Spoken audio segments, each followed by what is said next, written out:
In 2005, director Cameron Crowe and star Orlando Bloom gave the world a quirky rom-com that failed to really hit any standards. In 2022, we returned to the Speyside region of Scotland to try the third in our lineup of single malts. The film is Elizabethtown. The whiskey is the Glenlivet Caribbean Reserve. And we'll review them both. This is The Film and Whiskey Podcast.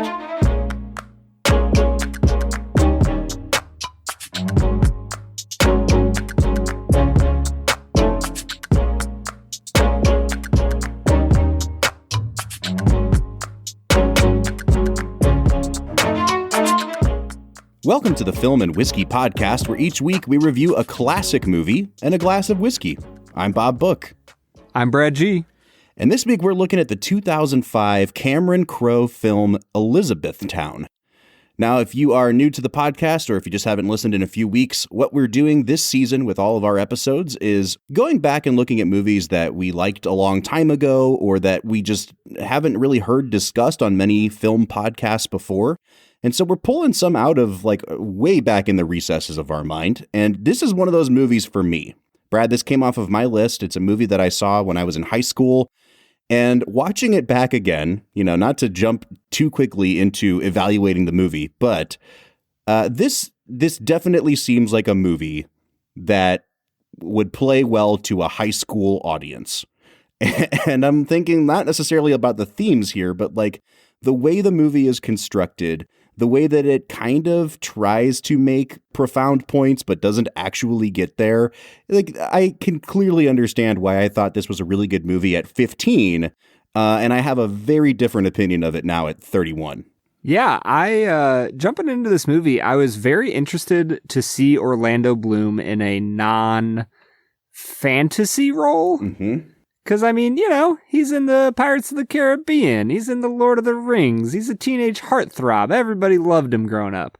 If you were a female or a male born, I don't know, between like 87 and 95, you probably grew up with a crush on Orlando Bloom.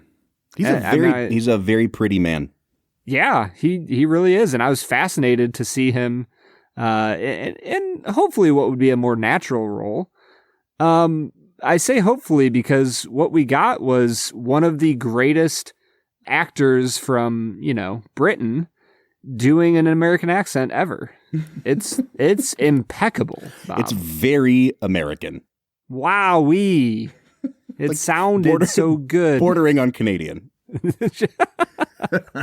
Yeah, man. I was fascinated with this movie. It took me down a lot of turns. It sure to say did, the man. least. So here, I'm really excited to talk about this movie, and I've kind of been hoping that someday we would do it for a bonus episode or whatever. And when we landed on this concept for season 5, I immediately knew I wanted to talk about Elizabethtown. Not because it's a great movie, not because it is particularly special to me, but it's a movie that for some reason, the things that worked about it, and they are few and far between, I think really still kind of work pretty well. Like there are some really great moments in this movie. There are some really great scenes in this movie. And, I'm a big fan of Almost Famous. Brad, I know you weren't as big on that movie as I was, but I think that what has bothered me about this movie for, 16 going on 17 years now is there is a good movie in here somewhere. And a few weeks ago when we talked about Secondhand Lions, I said to you that I thought Secondhand Lions almost had the opposite problem of this movie, where it had a very tightly constructed script, and I felt like the director was kind of muddying up everything. Whereas this movie, I feel like the script is trying to do so many things. And if it had just kind of narrowed its focus on telling one kind of story, or even two kinds of stories, it would be a much better film.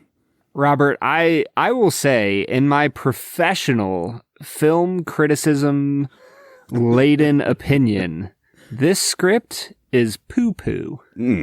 There it is. Let the public know. Yeah, man. I don't know if I've ever seen a script this bad on the Film and Whiskey Podcast. Like, I'm actually like really genuinely searching. So go in on that a little bit though. Like, are you referring to like the dialogue that comes out of the characters' mouths, or is it more of like a structural thing? Is it the subplots and how many of them there are? Like, what exactly do you think, if you had to point to like one big thing that makes this script so bad, what jumps out to you immediately? I do think that it's D, all of the above. But if I had to, in nursing school, there's oftentimes like on a multiple choice test, there's 4 answers and 3 of the 4 are right answers. And you have to get the most right answer. Does that make sense? Mm-hmm. And I kind of feel like what you just said is that case. I think the most right answer as to why this script is bad is the dialogue. The dialogue in every single sequence is so non-illustrative of real life. Like, nobody talks like how they talk. The way Claire like takes pictures with her fingers all the time, like it has a chance to be cute, but usually the lines she says right before or after she does it kind of ruin the moment. And because of that poor dialogue, it doesn't matter if you're in the middle of a family drama movie, doesn't matter if you're in the middle of a rom-com, doesn't matter if you're in the middle of a dark humor, like a dark comedy, he's trying to kill himself.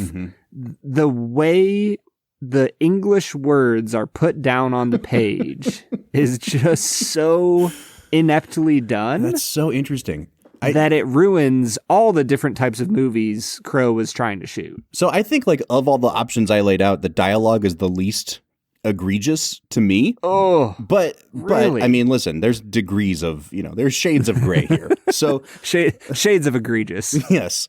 All right. We need to pull back a little bit before we start losing all of our listeners here. And we need to get into a segment that we call Brad Explains. This is where Brad breaks down the plot of the movie that he has just seen, often for the first time. As you know, we put 60 seconds on the clock for Brad to do this. I think you have your work cut out for you this time, man, because there is a lot going on in this movie. Can you break down the plot of Elizabethtown in 1 minute or less? Yeah, I'm going to call the main character Lando, because that just makes sense to me. So Lando is this British dude who's trying to do an American accent. And he is at a big shoe company that's not called Nike. Definitely not Nike. Just so you know, it's not Nike. And the company that he's working for, not Nike, trusted him to make this big old shoe. And it was a big fiasco. It's 30 seconds. They lost $1 billion on this shoe, Bob. $1 billion. He tries to kill himself with a knife stabbed to a pedal machine. But then he finds out his dad dies, travels to Kentucky, meets a hot stewardess who keeps pestering him. They fall in love because they randomly meet up a bunch of times, and they cremate his dad, but he didn't want to cremate his dad. And then Susan Sarandon does some stand-up. And all right, time. I'm cutting you off here. It is abundantly clear that you didn't like this movie. It is also abundantly clear that you were doing some sort of James Joyce stream of consciousness version of Brad Explains here. So let me attempt to No, I need to try to make this sound cohesive. No, I'm going to do it. Drew Baylor is the main character. He's going to kill himself because he's sad about his shoe. He lost his job and his girlfriend. He finds out his dad dies. He has to travel to Kentucky, convince this massive family to bring back the body so it can be cremated. The family wants him to be buried in their family plot. He falls in love with this airline stewardess who's from Kentucky, and she helps him mourn the loss of his father. Boom. There you go. All right, so I think there's a lot of directions we can go here. I do want to kind of start in by talking about how this movie tries to be like 4 movies in one. And it is very much the Spider-Man 3 of rom-coms. If you're gonna talk about the 4 different types of movies, you have to give each one their own title. No, I can't do that. That's my only request. That's too much thought. I can't do that. So the movie starts with the Paramount logo that was used in the 1970s. And I think it's very apparent from early on in the movie that what the tone that Cameron Crowe is trying to set is that sort of like 1970s independent spirit. Like there's a movie that's, pretty well regarded now, Brad, called Harold and Maude. that is kind of like a dark comedy, and it has issues of suicide in it. And so I think that was kind of the tone he was going for. And so the first movie is like this guy who is trying to overcome this incredible fiasco that he has created. And it's a dark comedy about suicide. The second is, the Bob Book classic, the movie about father and son issues. And the funny thing is, watching this movie, I'm like, I don't even know if I would consider this a very strong example of that sort of theme, because it really is just kind of thrown in. His relationship with his dad is hinted at and not really developed at all or examined at all. The third one is the rom-com where, the manic pixie dream girl pulls the depressed guy out of his depressed state. The fourth one is family bonding and family reconnection. And then there's some sub-themes that kind of work, like the idea of connecting with your roots and understanding where you came from. I think that the idea of the road trip and reconnecting with what it means to be America is a really interesting concept. But I think especially those kind of secondary, tertiary themes really suffer here, because this movie is trying to balance all these wildly different storylines, and the storylines each have their own kind of tone to them. Yeah, and the issue for me wasn't even the fact that they were trying to shove all of these different types of things in. It's really that because of those four things, you didn't get a cohesive picture of the characters and their growth. And it felt like, since they were trying to do so much, it felt like Drew would suddenly take a leap ahead in his grieving process, and you're like, wait, I don't know if that's earned. I don't know if, he really actually developed as a character, or if the script just said, by the way, you developed as a character, so say this line now. That was frustrating for me, because, Bob, do you want to know, I think that there's 3 things that are good about this movie. Do you want to know them now, or like at the end of the Let's save it for a little bit. Because I want, if we get too far down the rabbit hole of dumping on this movie. I was going to say, I would love to keep dumping on this movie, but, I can talk about the good stuff later. Maybe the best way to structure the front half of the episode then is, instead of just going through characters and actors, let's go through this movie subplot by subplot, because I think we'll hit all the actors that way, and we'll talk about what works and what doesn't. So, the first one I mentioned was the suicide dark comedy. And so then, the star of the movie is Orlando Bloom as Drew Baylor.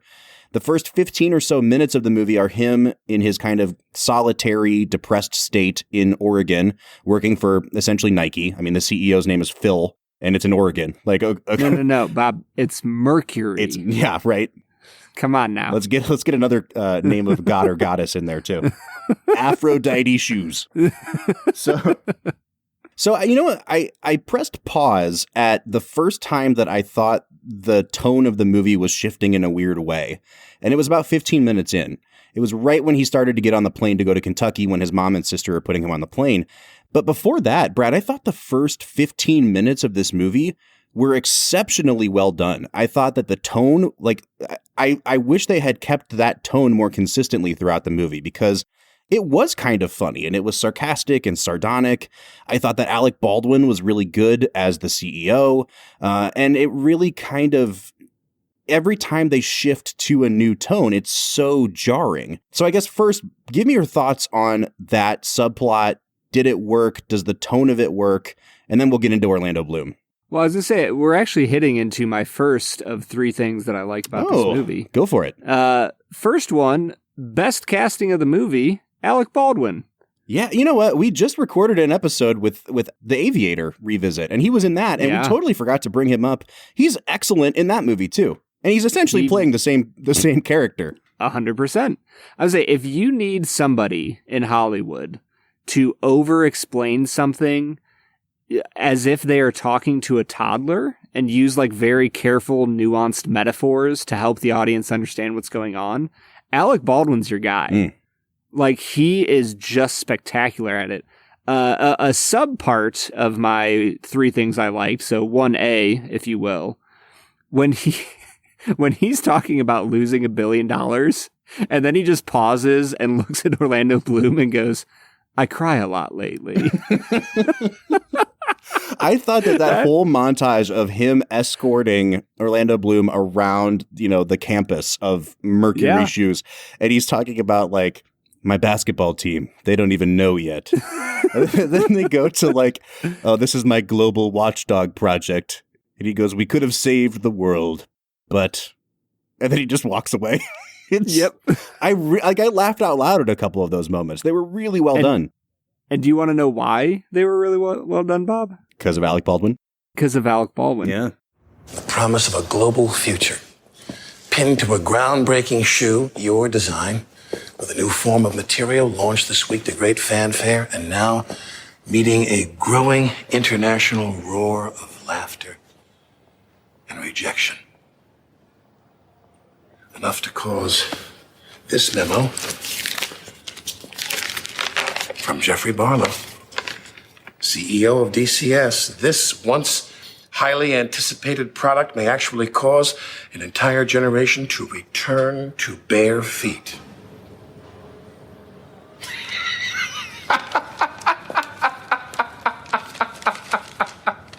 Wow. In the end, I think that Alec Baldwin is a bit of a one-dimensional actor. Like, he's pretty much the same person in everything he does. Mm-hmm. But man, oh man, if it's not perfect in pretty much every role that he's ever done, whether it's 30 Rock or The Aviator or Elizabethtown, he just knocks his one thing out of the park. So I'm with you. The dark, depressed, suicidal part of the movie, that was a dark comedy. If Alec Baldwin was in the part of that movie, it was really good. Mm-hmm. Otherwise, it was really bad voiceover that sounded tinny. It was him tying a knife to a pedal bike thing. I was not impressed, Bob. All right, so let's talk about the Orlando Bloom of it all, because here's the crazy thing. I know that I told you up front before you started watching this movie that, like, man, Orlando Bloom, not great in this movie. And I watched it. This is the first time I've watched this movie in over a decade, probably. I watched it a lot when I was in high school, and I haven't watched it really since. And this is the movie you chose to watch a lot.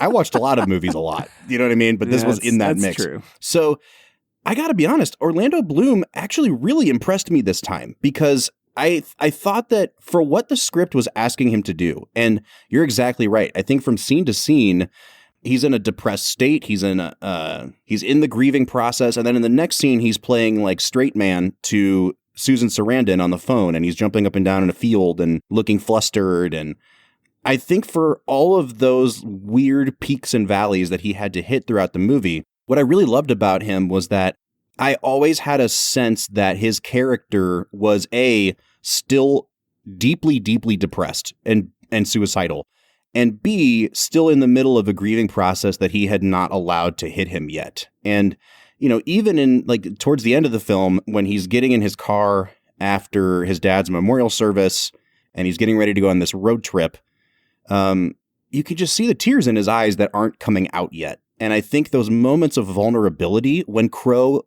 lets him have them, I thought Orlando Bloom was much, much better than I've ever given him credit for before now.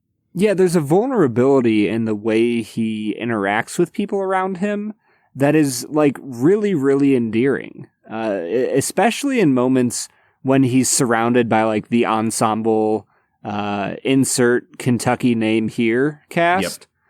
Like when he's surrounded by them and you can feel how out of his element he is. You can feel how flustered he is. I really actually think his nonverbals are pretty on point. I give him like a B to B plus in this movie with the way he uses his body and his eyes and how he interacts with people. I really, do you want to know how you fix Orlando Bloom in this movie, Bob? Let him be British.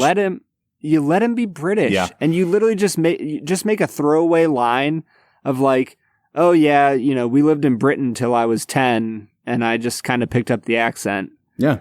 And honestly, the Kentucky people could just make fun of him the whole movie. I mean, they already do. A British accent. Yeah, so like it would fit in perfectly, and it would keep the audience from being distracted with just the most wild accent since the transatlantic accent to hit the shores of the U.S. All right, so from that part of the movie, his dad dies, his sister calls him to inform him of the news, and then he's like immediately getting put on a plane. And I guess we could talk about Judy Greer, his sister, and Susan Sarandon, his mom, but that storyline doesn't really get developed really ever. So let's jump to the point where he's on a plane to Kentucky. It's got a real mom with cancer vibe to it. Yeah, very, very much so. He's on a plane to Kentucky to get the body, and Kirsten Dunst's character is, thrust into his life. And the way Crowe... She thrusts herself into his life. Yeah, the way Crowe chooses to introduce this character is in the most obnoxious, harassing way. And I think that, Roger Ebert, when he was reviewing this movie, he called it like the whole movie was like a relentless meet cute. And that's kind of true. But what Crowe is thinking is going to be a meet cute in this movie is actually like, wow, I really don't like this person.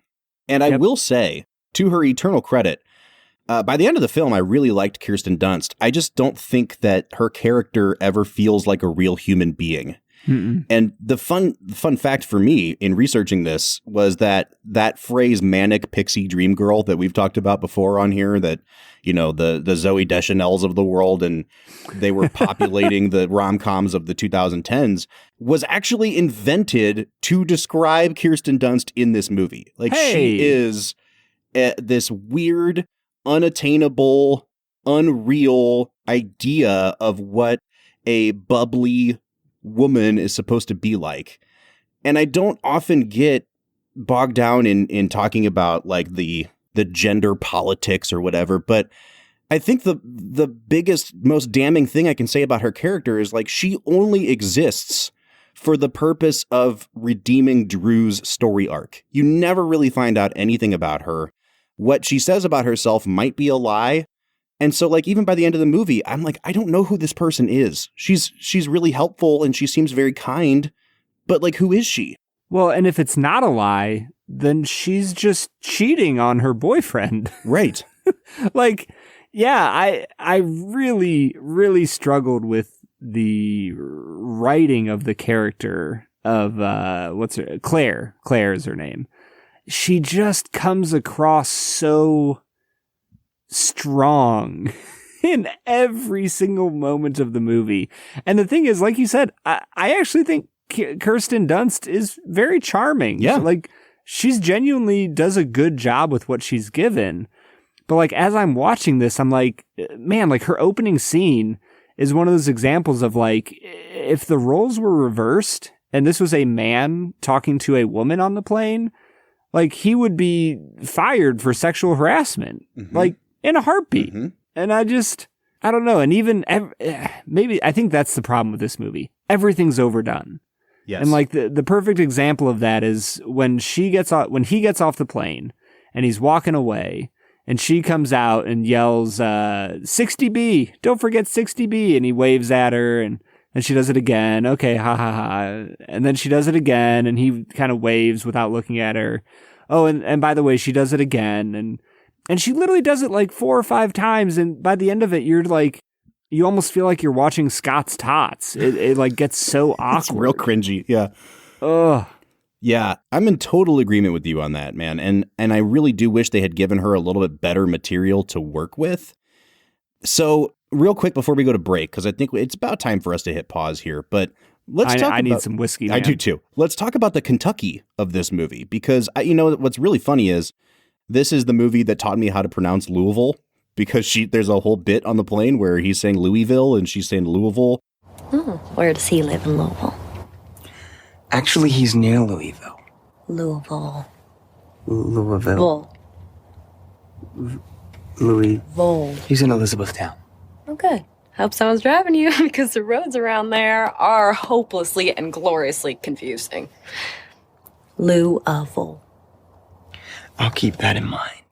And so thank you, Elizabethtown, for teaching me that. But man, it was such a treat to me to see all of the little Kentucky Easter eggs scattered throughout this movie. Brad and I lived in Kentucky for about 4 years, and I mean, it was just really cool to see, even towards the end of the movie, when he's on his road trip, he's wearing a T-shirt with Ale 8-1 on it. And I was like, Ale 8. And a late one. That was maybe the most fan servicey thing that's ever gotten me.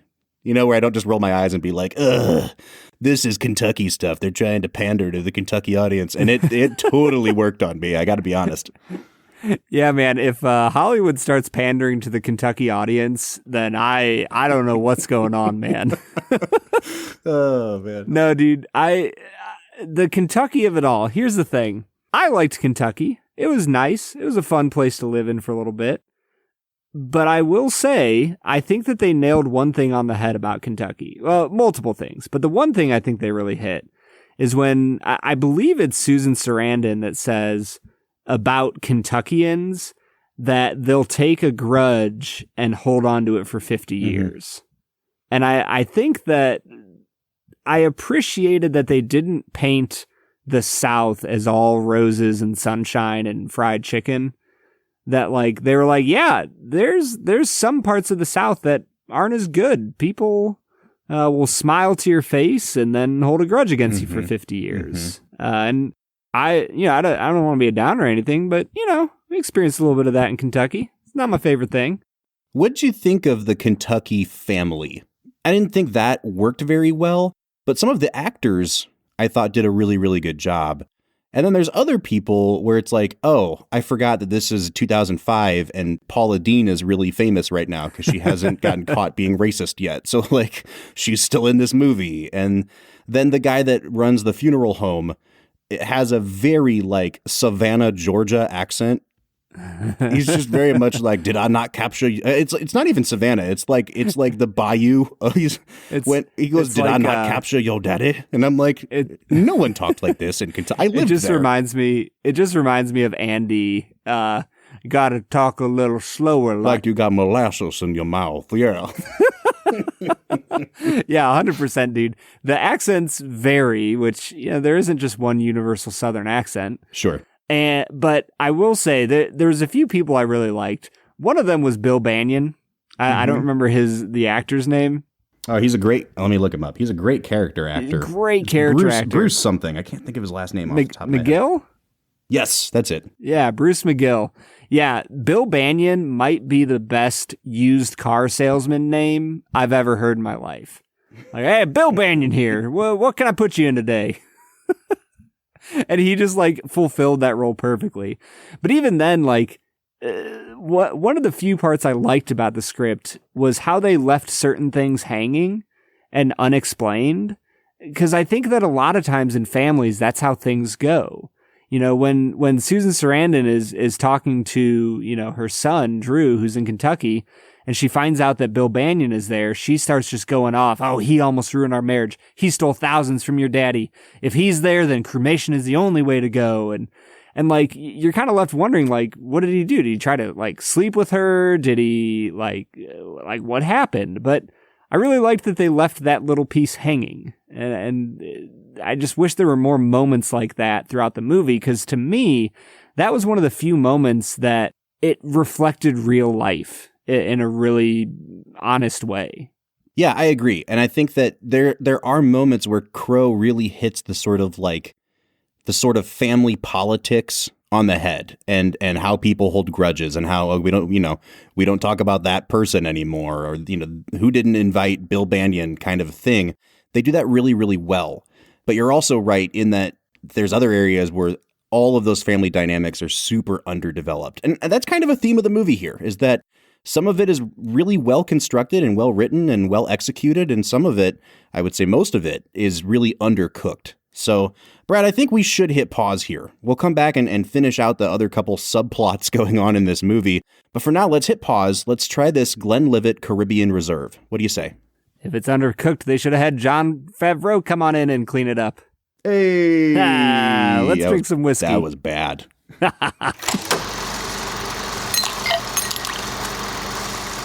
All right, so today we are checking out Glenlivet Caribbean Reserve. Brad, I have to ask you, are you a person who says Caribbean, or are you a Caribbean person? It is Pirates of the Caribbean, but Yes. I believe it's pronounced Caribbean. Caribbean. I completely agree. With Yeah. that franchise, you have to say It's Pirates of the Caribbean. I'm glad we're on the same page there.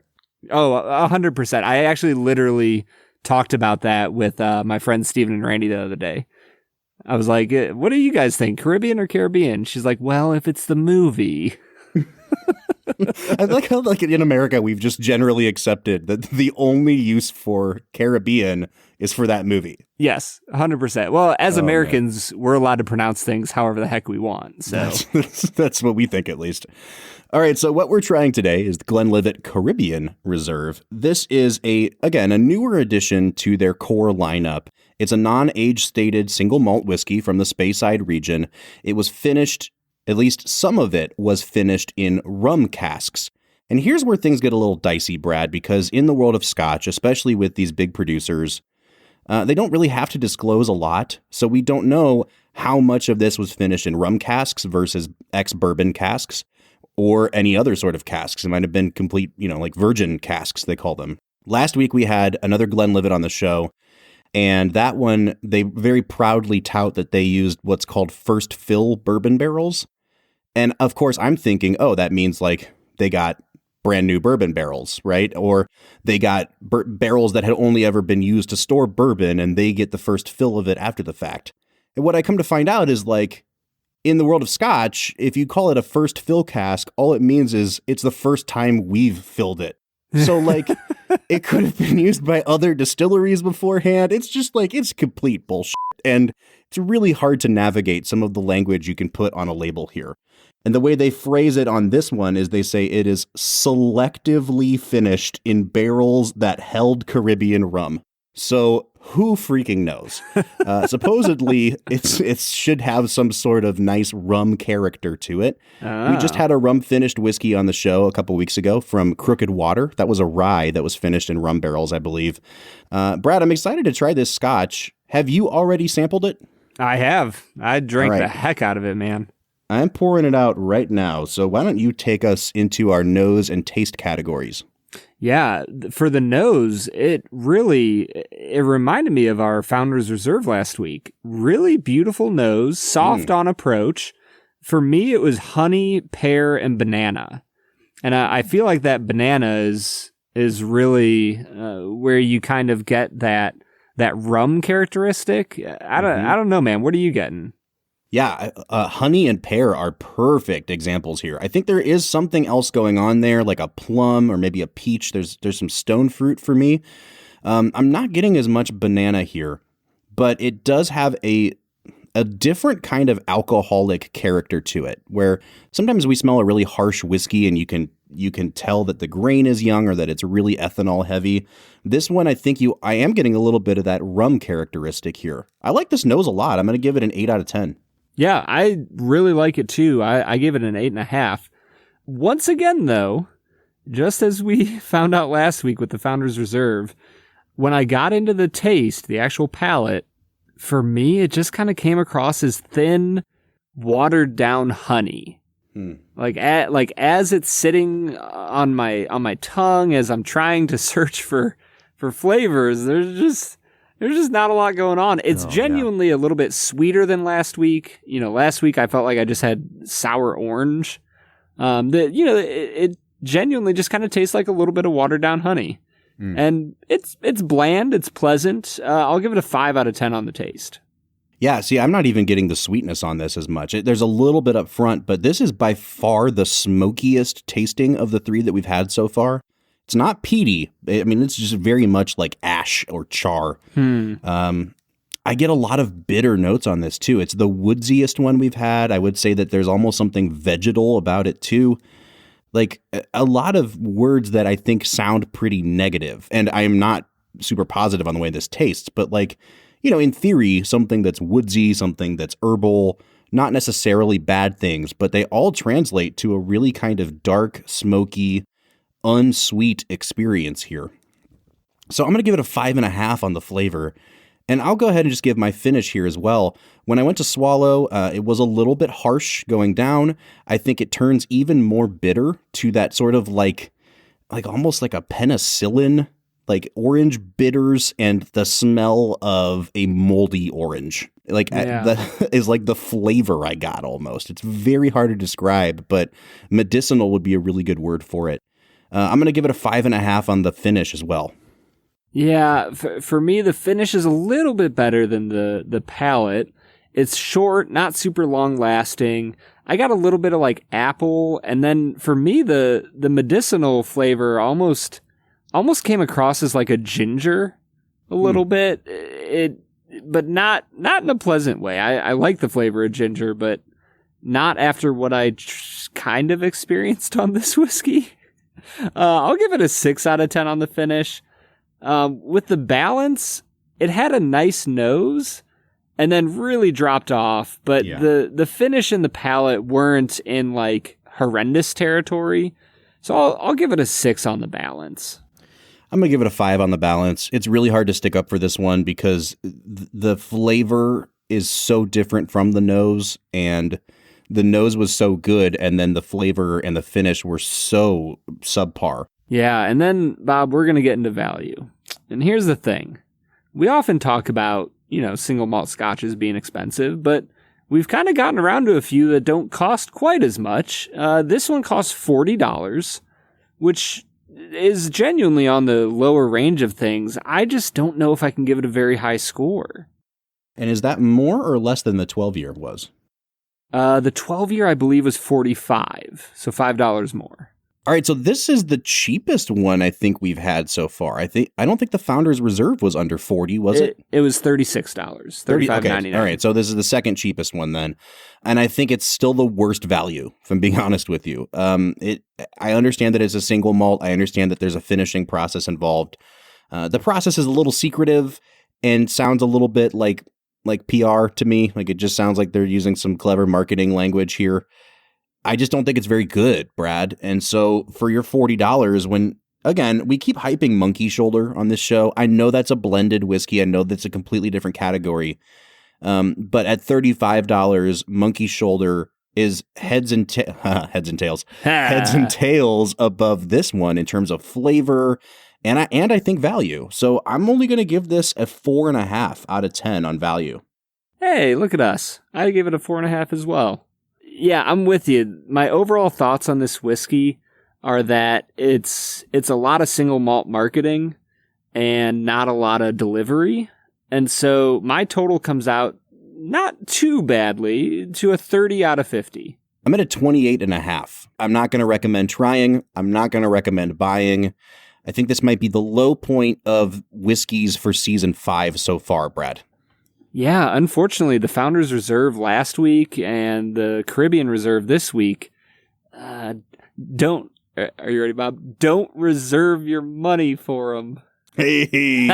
I am very surprised that the 12-year is the one that's holding up best so far, because I thought that, that's the first one in this lineup here. I thought it would be kind of like, all right, here's our baseline and here's fun things we do with it. And man, that 12-year was just really, really solid. And these other two pleasant. Are like a swing and a miss for me. Yeah, I'm with you, dude. Let's get back to this swing and a miss kind of movie, Elizabethtown. What say you? Let's get back to it, man. All right, so that was the Glenlivet Caribbean Reserve, a whiskey that we were not very happy with, Brad. Yeah. And we're getting back into talking about this movie that it sounds like at least one of us is not super happy with. We left off kind of midway through breaking down all the different subgenres this movie tries to touch on. And at its heart, this is a rom-com. Now, obviously, Cameron Crowe is no stranger to the romance movie. He made Say Anything in the 80s, which everyone loves. In some ways, Almost Famous has that sort of romantic comedy essence to it, even though it's more of a dramatic movie. Obviously, Jerry Maguire would kind of fall in this as well. And I think Jerry Maguire is a really good comparison to this movie because there are a lot of moving parts in that plot as well. But this one just doesn't seem to quite nail the tone.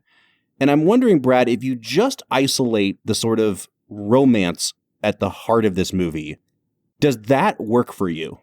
If it worked, it would work simply for the fact that I think, and this is another one of the things I like about the movie, I don't know if I've ever seen a movie hit the nail on the head as far as being an excited young person who can't get off the phone with the person they like. Mm-hmm. You know what I'm talking about? Mm-hmm.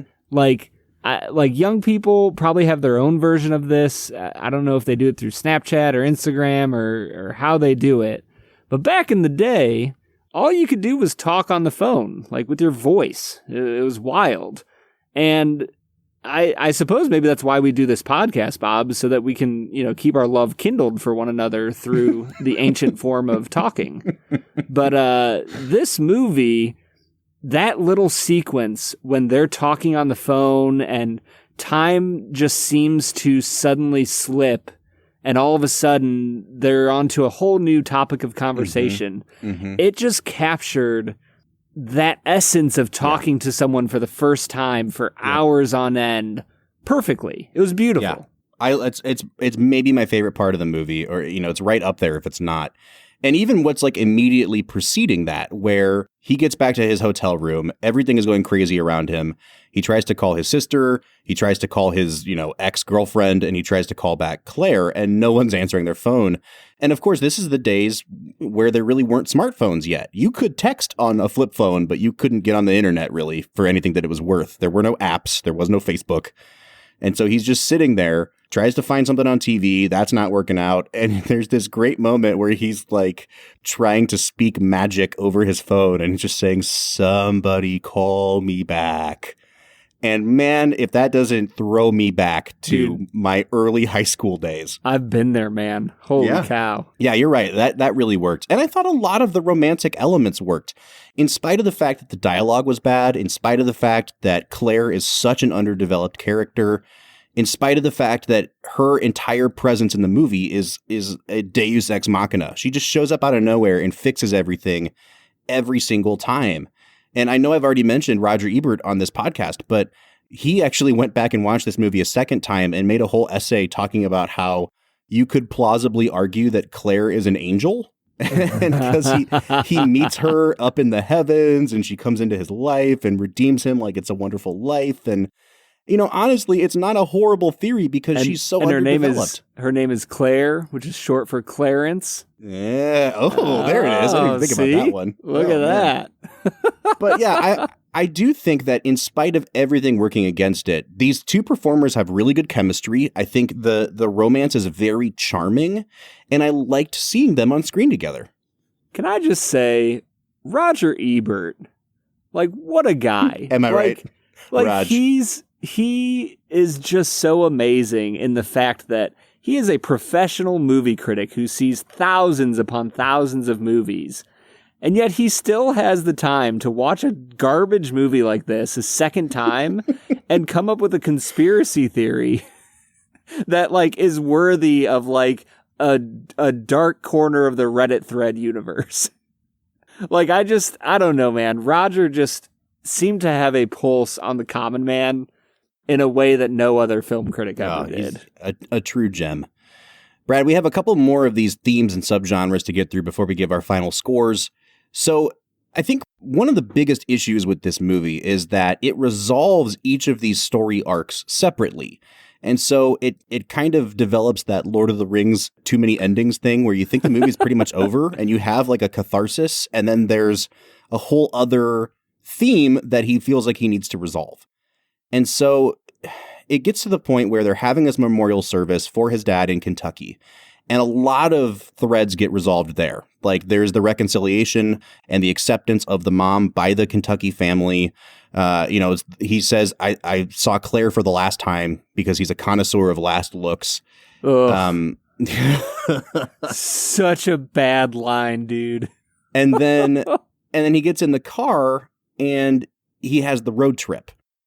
And I think that it's like this 20-minute addendum to the end of the movie. And it kind of is necessary because it's where you finally see Drew have his catharsis.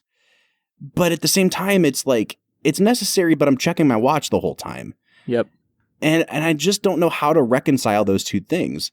You mentioned a little bit ago how you hated that Susan Sarandon's character kind of goes out the way she does, where she's doing like a stand-up bit. And I think that's super emblematic of this movie as well, where she does this extended like stand-up set at the memorial, and then she does a tap dance to Moon River. And the funny thing is, I found the tap dance part to be very moving. It was like really sweet.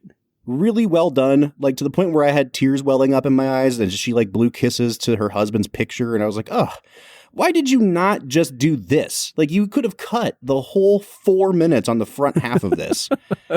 It's such a muddled, confused movie in parts, Brad. Yeah, I mean, I guess I'll say this. Did you say that Cameron Crowe directed Jerry Maguire? Yeah. Okay, so I've seen 3 Cameron Crowe movies. And the 2 that I disliked felt eerily similar. I feel like the issues that popped up in Almost Famous were just exacerbated in this movie. There's not enough direction. He lingers for so long on just unnecessary portions of the movie. And I just found myself by the end of it, not just checking my watch, but like almost falling asleep. And it just hits a certain point where when you're not able to keep my attention anymore, to me, that's almost the cardinal sin of movie watching, is to be so boring that you're reminded of the real world. Well, and the really frustrating thing for me as a guy who this worked for when I was 14 is that even as a 31-year-old, I think in those boring stretches, there are just moments of brilliance that like, oh, that 12 seconds worked so well that you can see that Cameron Crowe is obviously a very talented screenwriter and a very talented director. And he's just trying way too much here. And so that the last portion of this movie is this road trip, which makes no sense. Like Claire gives him a box full of CDs and a map. How did she make all that? Right. Well, it says that she had it timed down to the minute to get him all the way back to Oregon. Yeah, there's no Google Maps. There's no way she could do that. How can you predict weather patterns and traffic patterns? Like, it falls apart. Angel. She's an angel. She's an angel, bro. She has an N. She sure does. and again, like some of those moments are really nice, but it's like, what significance does Drew visiting the Lorraine Motel and the Oklahoma City bombing site have to this movie? And if you want to make a movie where it's like a guy finds himself as he finds America, that's a brilliant idea for a movie. Do that. That's a whole movie all in itself. It does not fit here. And the crappy thing about it is that stretch of the movie is Orlando Bloom's best acting in the whole movie. When he finally breaks on the highway and he starts talking to his dad's urn, and he has that incredible line where he just says, "We should have taken this trip years ago." I'm like, oh, it's so like it is the Ben Stiller in Royal Tenenbaums, "I've had a really tough year, Dad." Like it just hits me. And he puts some of the ashes out the window onto the highway. There's moments that work so well, but as a whole, it just doesn't hold together. I have a question for you, Bob. Yeah, let's hear it. How would you feel about holding human ash in your hands? I mean, I imagine that you'd probably want to get it out of your hands as quickly as possible, and that makes a whole lot of sense. Yeah, That's why we scatter it. Yeah, I don't think I'd be really comfortable scattering ash with my bare hands. You'd see me with some rubber gloves on. Like, sorry, Dad. It was a different time, Brad. We held ash with our bare hands back in 2005. I suppose we did, man. Oh my gosh! I was thinking at the end of the movie where he's like in the Arkansas farmers market. Yeah, and they're like, "Look for a girl with a red hat." And I was like, oh man, like this would be even more challenging in 2021. It's like Trump country now. Like everybody's wearing a MAGA hat. Like you would never find her there. Did you just pronounce it MAGA? MAGA? It's MAGA. MAGA, Bob. Come on now. Is it Caribbean or is it Caribbean? Exactly. Come on. Get with the All right, times. man, let's get into our final scores here. I'm sure that you are going to poo-poo this movie, so I'll let you go first so that I can offer some positivity towards the end. Oh, man. I am hovering in the 4.5 to 5 range. Wow. I am highly unimpressed with this movie. There were moments that were charming and amusing. It's not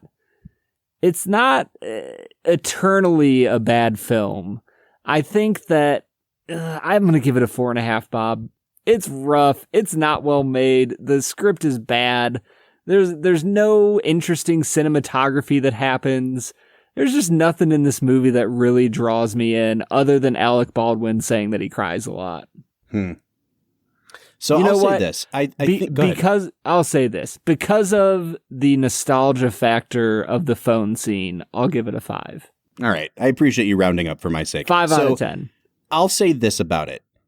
I think that this is an example of a movie for me where it wouldn't take an extensive amount of effort to bring a really good movie out of this.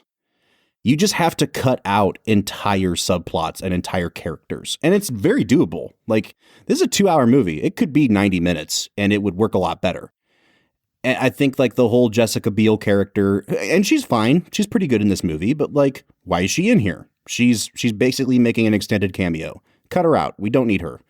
Make it about Drew and Claire and Drew's dad. No road trip needed. None of the unnecessary manic pixie dream girl things needed.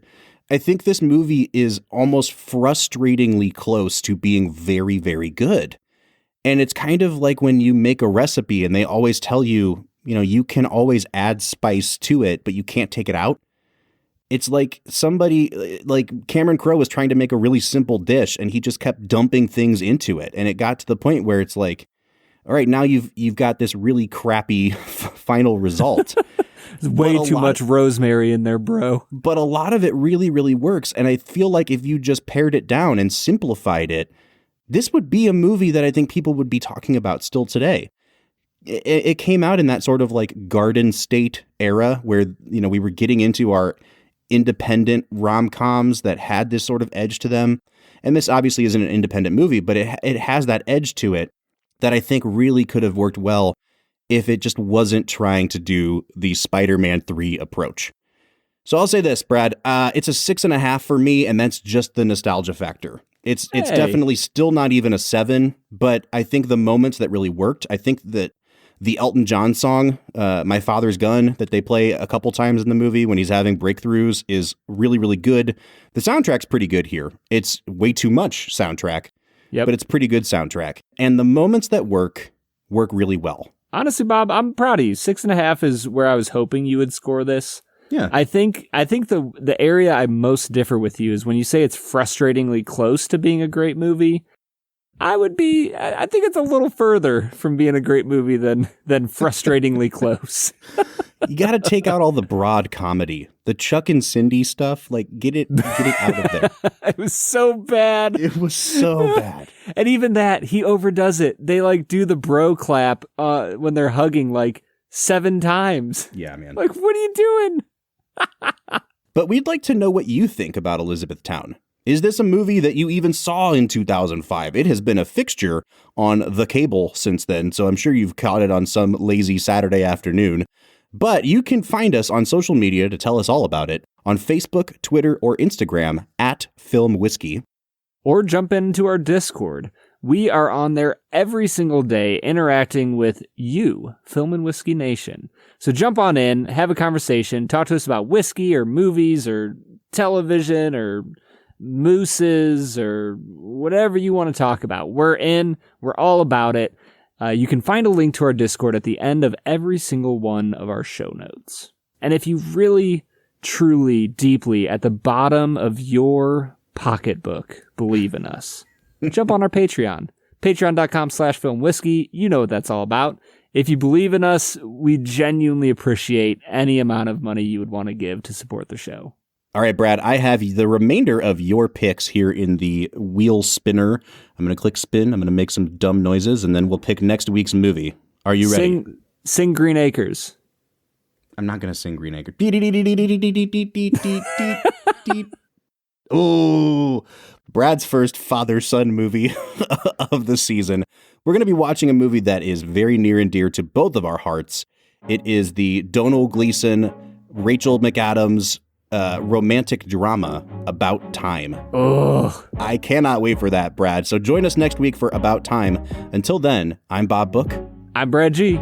And we'll see you next time.